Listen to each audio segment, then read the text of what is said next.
오늘 함께 읽으실 말씀은 마태복음 4장 1절부터 11절까지 말씀입니다. 그때 예수께서 성령에게 이끌려 마귀에게 시험을 받으러 광야로 가사 40일을 밤낮으로 금식하신 후에 줄이신지라. 시험하는 자가 예수께 나와서 이르되 내가 만일 하나님의 아들이거든 명하여 이 돌들로 떡덩이가 되게 하라. 예수께서 대답하여 이르시되 기록되었을 때 사람이 떡으로만 살 것이 아니요 하나님의 입으로 나오는 모든 말씀으로 살 것이라 하였느니라 하시니, 이에 마귀가 예수를 거룩한 성으로 데려다가 성전 꼭대기에 세우고 이르되 네가 만일 하나님의 아들이거든 뛰어내리라. 기록되었을 때 그가 너를 위하여 그의 사자들을 명하시리니 그들이 손으로 너를 받들어 발이 돌에 부딪히지 않게 하리로다 하였느니라. 예수께서 이르시되 또 기록하였을 때 또 너희 하나님을 시험하지 말라 하였느니라 하시니, 마귀가 또 그를 데리고 지극히 높은 산으로 가서 천하 만국과 그 영광을 보며 이르되 만일 내게 엎드려 경배하면 이 모든 것을 내게 주리라. 예수께서 말씀하시되 사탄아 물러가라. 기록되었을 때 주 너희 하나님께 경배하고 다만 그를 섬기라 하였느니라. 이에 마귀는 예수를 떠나고 천사들이 나와서 수종드니라. 아멘.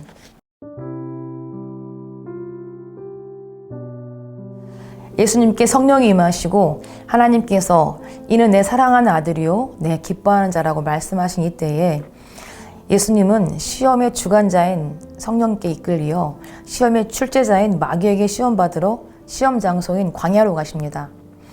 예수님의 시험 당일 컨디션은 40일을 밤낮으로 금식하신 후라 생사를 오가는 상황인데, 마귀는 그러한 예수님께 세 가지 종류의 딜을 해오며 예수님을 시험합니다.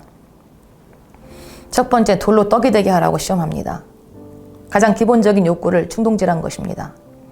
예수님은 능히 돌로 떡을 만드실 수 있는 분입니다. 그러나 생존에 대한 시험 같지만 기적을 요구함으로 하나님의 아들임을 증명하라는 것입니다. 많은 부모님들이 자녀들에게 어떻게 하면 잘 먹고 잘 사느냐를 가르칩니다.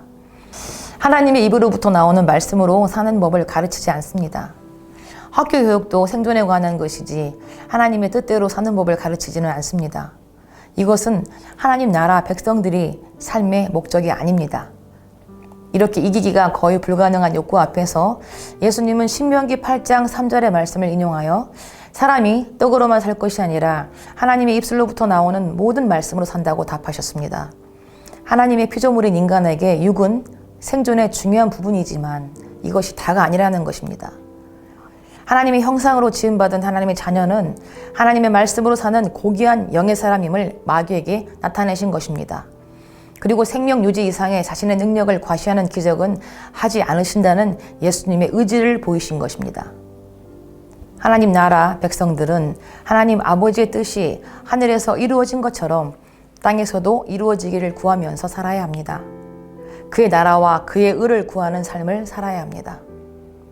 두 번째 시험은 자기의 능력을 과시하는 시험입니다. 마귀는 예수님을 거룩한 성 꼭대기에 세웠습니다. 예수님께서 기록된 하나님 말씀으로 답을 하니 마귀도 말씀 가운데 하나를 뽑아서 예수님께 들이댑니다. 예수님께 거룩한 성전 꼭대기에서 뛰어내리라고 하면서 그가 너를 위하여 그의 사자들을 명하시리니 그들이 손으로 너를 받들어 발이 돌에 부딪히지 않게 하리로다 하며 말씀을 인용합니다. 그러나 시편 91편의 말씀은 그가 너를 위하여 그의 천사들을 명령하사 내 모든 길에서 너를 지키게 하심이라. 그들이 그들의 손으로 너를 붙들어 발이 돌에 부딪히지 아니하게 하리로다. 인데 마귀는 말씀의 본질을 왜곡하여 말하는 것입니다. 이단들도 말씀을 왜곡합니다. 그들은 성경의 말씀을 살짝 왜곡해서 사람들을 벼랑 끝으로 끌고 갑니다. 하나님의 말씀을 대충 아는 것이 얼마나 위험한 일인지 마귀의 시험을 통해 엿볼 수 있습니다. 마귀도 기록된 하나님의 말씀을 알고 있으며 그것을 사용한다는 것을 보며 더욱 말씀을 정확히 알아야 함을 봅니다. 사람들이 자기가 가진 능력을 다른 사람들 앞에 보임으로 우러르름을 받고자 하는 본능이 있음을 알고 마귀는 그런 자기 과시의 시험을 한 것입니다. 예수님은 그것을 단호하게 거부하셨습니다. 그러면서 기록된 하나님 말씀을 들이댄 마귀에게 네가 말하는 그 왜곡된 말 말고 신명기 6장 16절의 말씀을 들어 주 너희 하나님을 시험하지 말라 하였느니라로 마귀의 말문을 막으셨습니다. 성령은 하나님의 권능을 나타내시기 전에 고난의 장소와 시험의 장소로 이끄셔서 마귀와 세상이 원하는 것을 거부하도록 하셨습니다. 예수님의 사역을 보면 자신을 나타내는 것을 거부하시고 은밀히 행하셨음을 자주 볼 수 있습니다. 예수님을 따르는 우리도 자신을 나타내기 위해 쓰지 말고 오직 하나님의 말씀하신 대로 예수 그리스도를 따르며 순종하는 삶에 주의해야 함을 알 수 있습니다. 세 번째, 마귀가 예수님께 행한 시험은 지극히 높은 곳으로 가서 세상 만국과 그 모든 영광을 보여주면서 만일 내게 엎드려 경배하면 이 모든 것을 내게 주겠다고 말합니다. 세상을 다스리는 권세로 시험한 것입니다. 자신의 말만 들으면 세상의 모든 것을 얻을 수 있는 것처럼 거짓으로 유혹합니다. 뱀은 하와에게도 비슷한 제안을 한 적이 있습니다. 선악과를 먹어도 죽지 않는다. 오히려 너의 눈이 밝아져 하나님처럼 된다고 유혹을 했습니다. 내게 절하면 다 줄게. 사탄의 말을 듣고 그의 딜에 동의하면 온 천하를 다 준다는 것입니다. 사탄의 제안인지를 어떻게 알까요? 믿음의 삶이야 조금 후에 해도 되니 우선은 사회적인 성공부터 해야 되지 않겠어? 지금 내 제안을 받아들이고 사회적 기반을 먼저 쌓는 것이 어때? 하며 속삭입니다. 주일에 예배가 중요하긴 하지만 학원 시간이 그러하니 일단 대학에 들어가고 보자. 예수님이시니 사탄이 온 천하로 딜을 하지만 우리에게는 원하는 대학 입학, 원하는 회사 입사, 원하는 자격증 획득, 원하는 자산 모으기 등 사소한 것으로 충분히 가능합니다. 지금이 기회야. 항상 기회가 오는 것은 아니잖아. 교회야 매주일 예배를 드리는 것이니 조금 후에 해도 괜찮아 라고 사탄이 우리 내면에 속삭이거나 아니면 나 스스로 그리 아니하고 사탄이 유혹하기도 전에 오히려 그리 움직이는 것은 아닌지 모르겠습니다. 천하 만국을 경영하는 것은 이 세상 권세자들의 꿈이며 그런 사람을 영웅이라 추앙합니다. 그러나 예수님은 섬김을 받으려 함이 아니라 도리어 섬기려 하고 자기 목숨을 많은 사람의 대속물로 주려 함이라 말하시며 낮은 자리에 앉아 섬기는 것이 하나님의 뜻이라고 하십니다.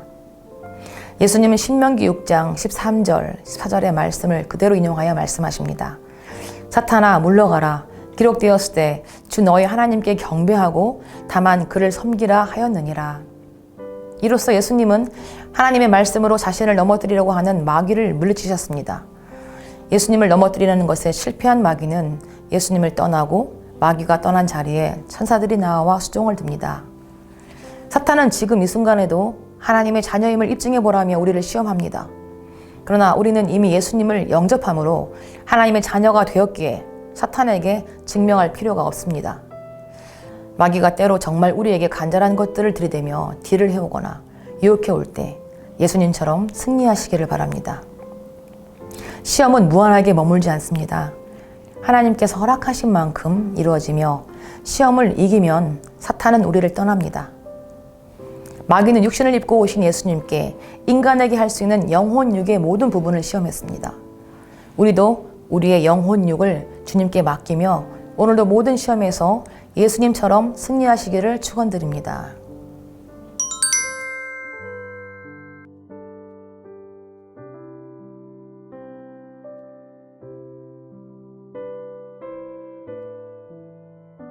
기도하겠습니다. 인생의 시험의 날에 내 힘으로 싸우지 않고 오직 주님만 의지하고 하나님의 말씀으로 무장하여 승리하도록 도와주세요. 예수님의 이름으로 기도드립니다. 아멘.